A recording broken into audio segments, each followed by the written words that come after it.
Aadhaar card மட்டும் இருந்தால் போதாது அப்படிங்கிறான். நீங்கள் அதை கவனிக்கணும்.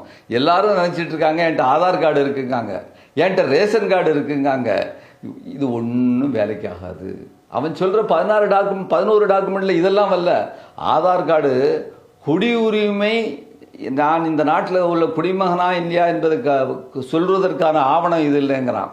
அப்போ எதுதான் ஆவணம்? அதான் உச்சநீதிமன்றம் கேட்டது, என்ன டாக்குமெண்ட் நீ சொல்லக்கூடிய இந்த 11 டாக்குமெண்ட்டில் எந்த டாக்குமெண்ட், முக்கியமாக 8 டாக்குமெண்ட், அந்த வீடு பத்திரங்கத்திலலாம் விடுங்க, 8 டாக்குமெண்ட்டு, அந்த 8 டாக்குமெண்ட்டை நம்ம அரசாங்கத்தில் அப்ளை பண்ணணும்னு சொன்னான், போய் முனிசிபாலிட்டியில் அல்லது கார்பரேஷனில் போய் அப்ளை பண்ணணும்னு சொன்னால் ஆதார கொடுன்னு கேட்கான். ஆதார் அடிப்படையில் தான் இதெல்லாம் கொடுக்காம்.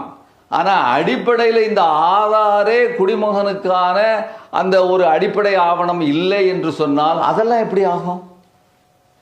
ஆதாரை ஒரு மனிதன் வெளிநாட்டுக்காரன் போலியாக உண்டு பண்ண முடியும்னா இதன் அடிப்படையிலே வாங்கக்கூடிய சர்டிஃபிகேட்டை போலியாக வாங்க முடியாதா? இதன் அடிப்படையிலே வாங்கக்கூடிய பிற காஸ்ட் சர்டிஃபிகேட்டை வாங்க முடியாதா? எல்லாம் வாங்க முடியும்.